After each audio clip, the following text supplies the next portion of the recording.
And now it's time for Duncan Speaks. Being an old man, you probably aren't too surprised to learn that I often go for walks in the wee hours of the evening. Of course, that's only when the Oregon rain will allow it. What do you want from an old bugger?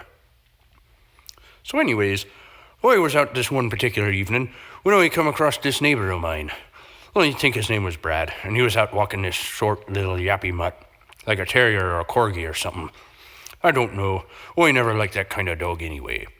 Well, I'm feeling a bit neighbourly on this evening, so I wave at him and send him a fine how do you do.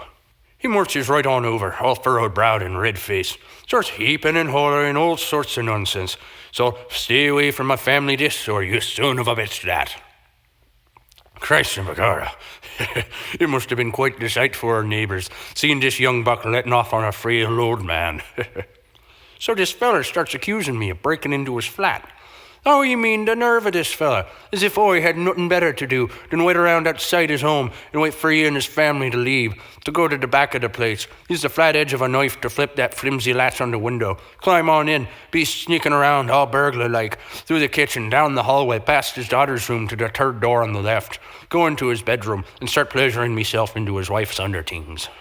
I may be spry for an old man, I says to him, but you'd have a hell of a time convincing a jury, I says. He didn't care too much for that.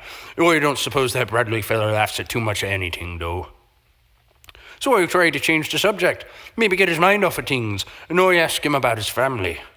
And boingo, just like that, gets even redder in the face than before.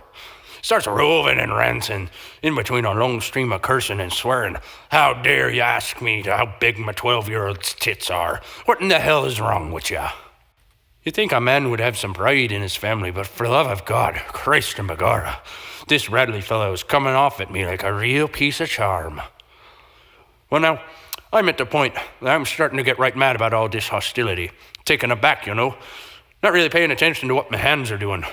When he suddenly stops talking, starts looking at me real queer like, all wide-eyed and open-mouthed.